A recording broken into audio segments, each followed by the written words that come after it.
palavra, em grande expediente, vereadora Rose Frigerio, da tribuna.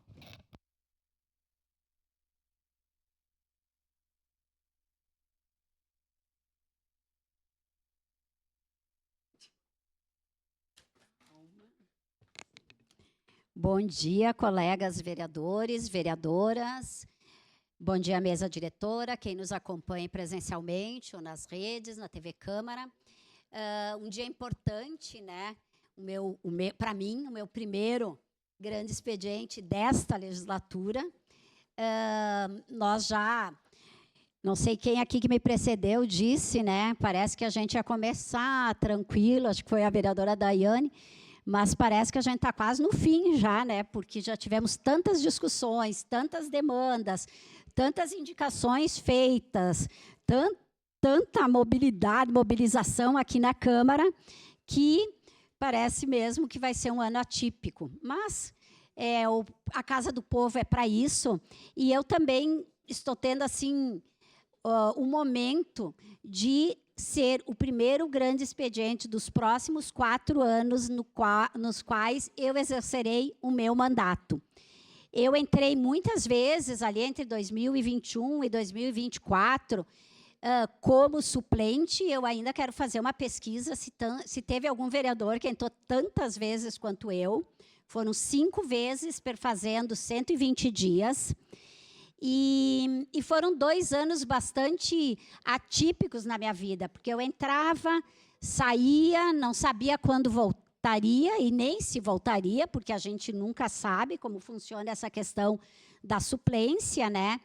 E fazia muito nos momentos que estavam aqui.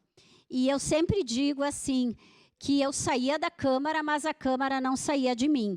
Eu voltava para o meu local de trabalho, tanto como professora, como sendo advogada, mas eu atendia demandas, eu reunia com os secretários, os próprios secretários diziam, não, vereadora Rose, tu é a nossa 24ª vereadora, nós te atendemos.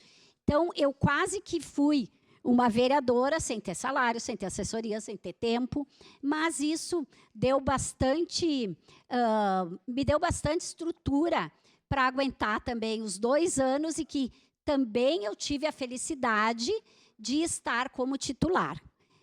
Em função da eleição, né, todo mundo sabe, da então vereadora que se elegeu deputada federal, em 1º de fevereiro de 2023, eu assumi esse mandato.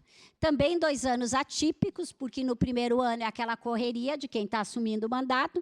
No segundo, além do período eleitoral, nós tivemos toda a questão das enchentes, que eu não preciso dizer o que isso significou para todos e todas nós, para todos cidadãos do Rio Grande do Sul, mas também de Caxias do Sul. Então, eu chego aqui este ano melhor, planejando, pensando melhor o que pode ser feito nesses 4 anos, com mais vontade até. Eu sempre tenho mais vontade e eu sempre digo assim, se tu está cansado, descansa, mas não desista, né? Porque a gente não tem muito direito de desistir a partir do momento que tu coloca teu nome. Isso eu tenho certeza que eu estou falando por todos os colegas, né? A gente está aqui representando não apenas nossos eleitores, mas a cidade de Caxias, né?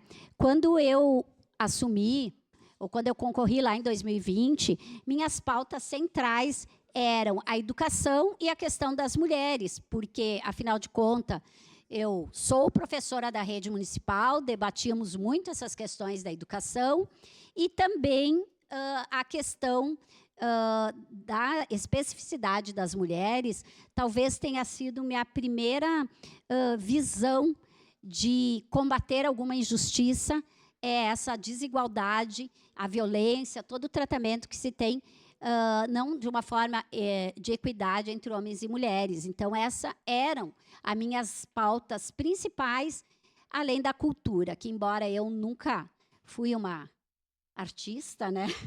Talvez uma artista frustrada, mas eu fazia uns teatrinhos, toquei umas 4 musiquinhas em violão, mas eu acabei representando aqui algumas pessoas que me demandavam. Então, foram 3 temas importantes.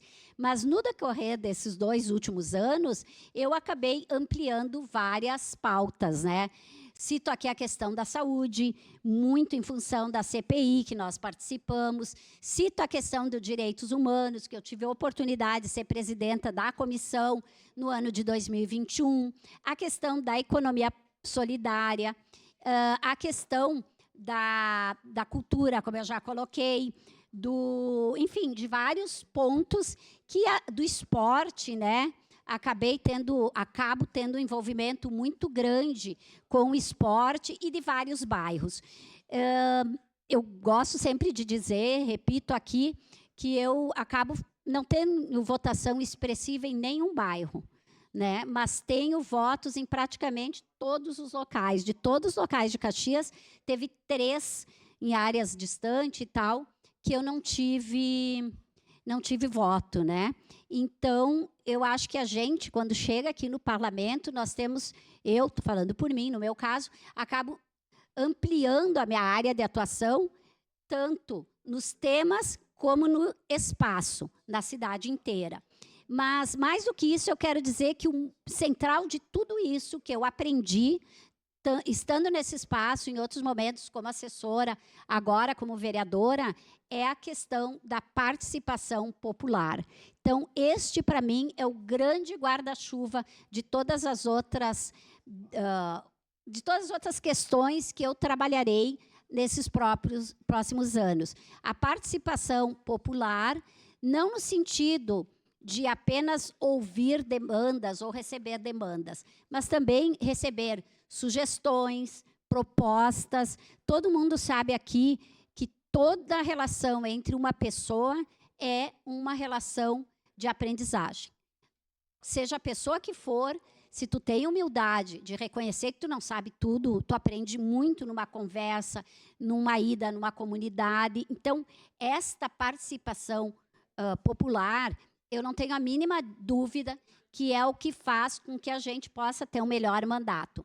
Ser participativo, ouvir as comunidades, ir mais nas comunidades, porque agora nós temos tempo para planejar.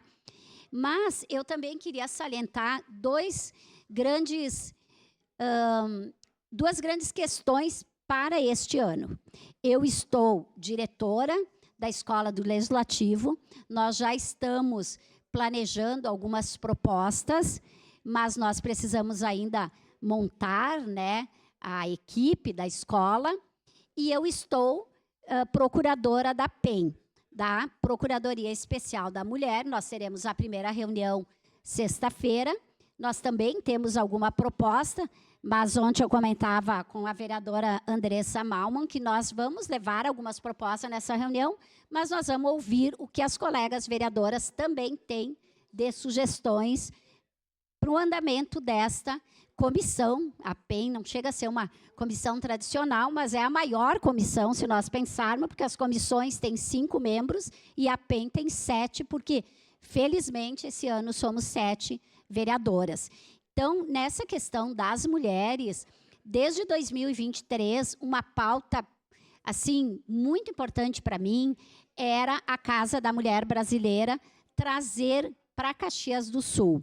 Nós fizemos várias reuniões online, eu fui 2 vezes a Brasília em 2023, uma vez em 2024, para tratar também desse tema, e agora, no final do ano, nós tivemos a notícia de que a Casa da Mulher Brasileira, de poucas no Brasil inteiro, que terá numa cidade do interior, vai ser localizada, já tem o dinheiro disponível do governo federal, o governo do estado já se cadastrou, ela será na nossa cidade.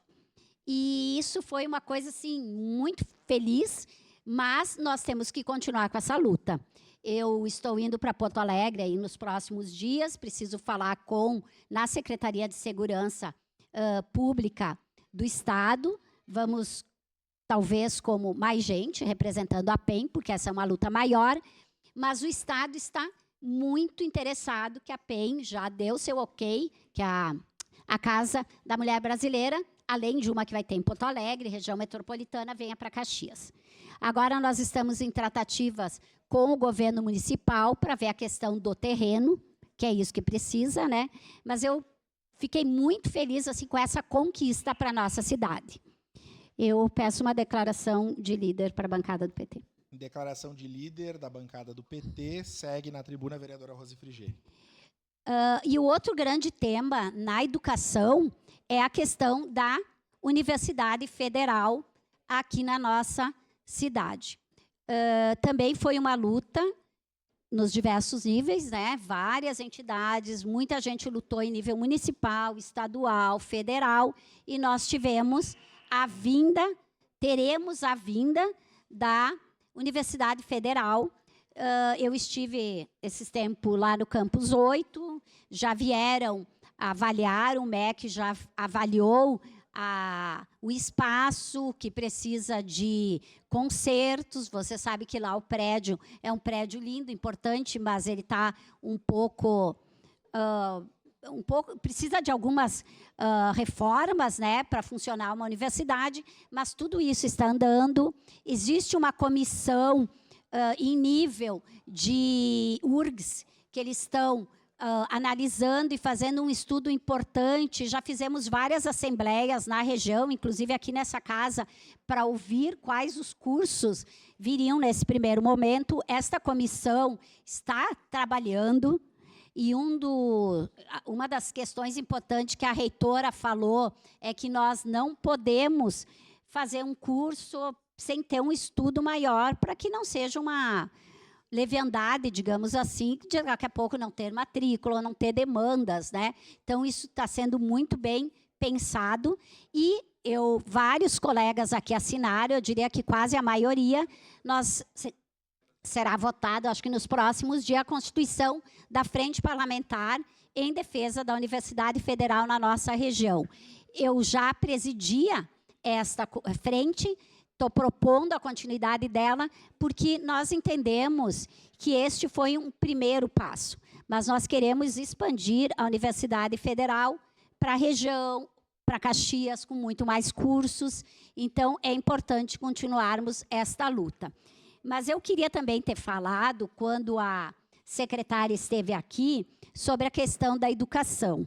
Assim como a vereadora Daiane já fez vários pedidos de indicação, enfim, nós fizemos um pedido de informação ainda nos primeiros dias de janeiro, eu não lembro exatamente a data, mas questionando várias questões da educação infantil, que nós estamos aguardando o retorno, porque realmente nós precisamos saber se as escolas estão adequadas com o número de crianças, número de cozinheiras, números de profissionais, dos próprios cuidadores, porque quando nós fizemos essas visitas, nos últimos dias do ano, que a escola estava para entrar em férias, né, estava, assim, com muita falta de profissionais e a possibilidade e a promessa de muitas crianças que seriam matriculadas naquelas escolas. Então, nós fizemos um grande pedido de informação, estamos aguardando o retorno. Eu teria duas pautas que eu queria pedir para a secretária, perguntar para ela como está, especialmente, o tratamento da saúde mental nas escolas. A secretária falou que uma das metas é reforçar o núcleo, né, de atendimento à saúde dos profissionais, mas eu fico preocupada também com a saúde das crianças, dos estudantes, especialmente da saúde mental.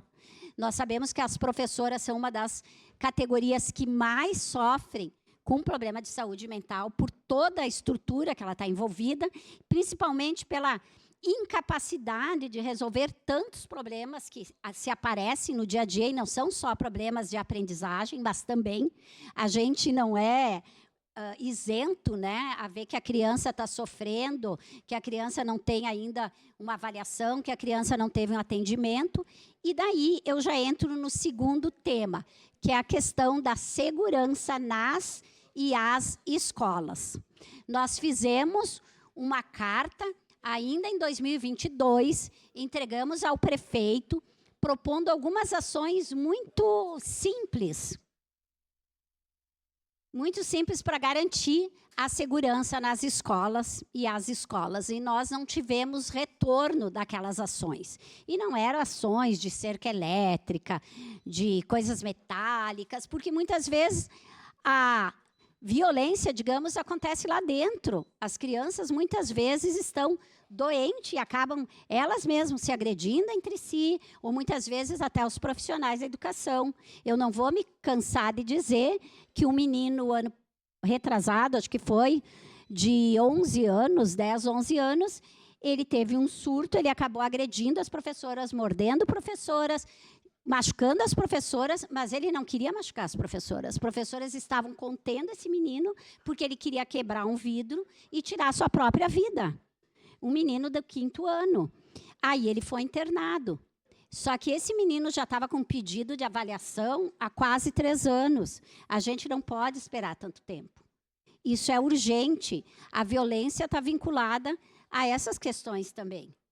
Quando a gente fala de violência, a gente não pode pensar só na punição, que precisa quando acontece a violência, mas a gente tem que pensar na prevenção. Se os estudantes têm um tudo contrário, que eles podem jogar uma bola, ele pode sair do celular, porque o celular também, as crianças precisam de energia, precisam botar para fora. Então, é todo um complexo essa questão da segurança nas escolas que precisa ser debatida e nós precisamos do retorno do poder municipal. Um minutinho, vereador Edson, já lhe passo, tá? Então, em relação à educação, teria mais coisas, né? A própria questão dos cuidadores, uma série de coisas, mas são eixos importantes que eu quero desenvolver nesta minha próxima legislatura. Sua parte, vereador Edson. Obrigado, vereadora Rose. Pegar uma fala é um ditado africano que eu e o vereador Lucas gostamos muito, que para educar uma criança é necessário o envolvimento de toda a tribo, e foi colocado, inclusive, aqui hoje no nosso painel. Existe um dispositivo que está sendo fortalecido na Secretaria de Educação, que é a CIPAV, Comissão Interna de Prevenção a Acidente de Violência Escolar, que é um projeto do vereador Deodato Gomes, e que teve, inclusive, me deu uma oportunidade de ir a Guadalajara, no México, para mostrar o ineditismo dessa iniciativa. Porque, no que tange à violência escolar, é necessário também que a própria comunidade escolar ajude a coibir a violência dentro dos ambientes de escola. Isso é fundamental que nós saibamos também da importância do envolvimento de todo mundo, porque o professor não vai dar conta sozinho disso. O professor também tem a sua vida, ele tem a sua história e ele tem que dar conta. Inclusive, é aquela história de cuidar de quem cuida. Mas uma outra coisa que eu gostaria de colocar aqui também, que Vossa Excelência traz à tona com relação à educação, é que a secretária deixar reafirmado, que foi um tema que trouxe ontem aqui a pauta, é a reestruturação do SINED e do CEMAP, né? Por conta do que foi dito ontem aqui, penso que essa questão está pacificada. Hoje nós tivemos o município aqui, a academia, e acho, vereador Lucas, se nós pudermos também fazer uma adequação, o Estado nunca aparece nessa situação. Nós precisamos também, daqui a pouco, num dispositivo, trazer para que o Estado, porque a educação pública é municipal e estadual. E nós nunca tivemos a oportunidade de ouvir também aqui um pouquinho o Estado, porque nós cobramos muito do município. Mas o Estado também, dentro das suas competências, tem que estar mais presente aqui na Câmara de Vereadores. E isso não é, que não estou colocando a culpa na 4ª coordenadoria, não em absoluto. Mas penso que nós poderíamos ter aqui o Estado presente para nos dar algumas demandas e planejamentos que são importantes. Obrigado, vereador. Desculpa a extensão. Obrigada, vereador. Em relação à questão do Estado, eu até vou comentar, quando essa carta que eu falei, nós fizemos uma reunião aqui e a gente pegou o Estado, os círculos de pais e mestres, conselhos. Foi uma reunião não muito grande em número de pessoas, devia ter umas 40 pessoas, mas muito representativa. Então, ela foi elaborada, essa carta, a partir deste debate que teve aqui, que isso era uma proposta de segurança na escola. E sim, acho que a CIPAV é um espaço importante, mas nos minutinhos que me restam, já que eu não vou poder entrar no outro tema mesmo, eu ia comentar que naquela época desse debate, que foi acirrado aqui na cidade, teve uma discussão, uma pesquisa que eu pesquisei na época, Eu pesquisei nos Estados Unidos todas as tentativas de cerca eletrônica, de uma série de coisas, daqueles detector de metal para entrar na escola. Nada disso tinha sido tão eficaz como uma caixinha onde os próprios estudantes faziam alguma denúncia que eles sabiam que um colega ameaçou o outro, ou que um ia pegar o outro na saída, uma facção, e estava esperando. Esta caixinha anônima que os estudantes botavam ali coibiu mais ações de violência do que outras, porque os estudantes eles têm que ter uma relação muito próxima da professora para contar que vai acontecer isso, porque eles têm medo da reação contra eles. Então, se aquilo é anônimo, muitas vezes eles ajudam a direção dessa forma. Então, são atitudes simples e que podem ajudar tu dizer, tu evitar uma questão numa saída de escola, por exemplo, né?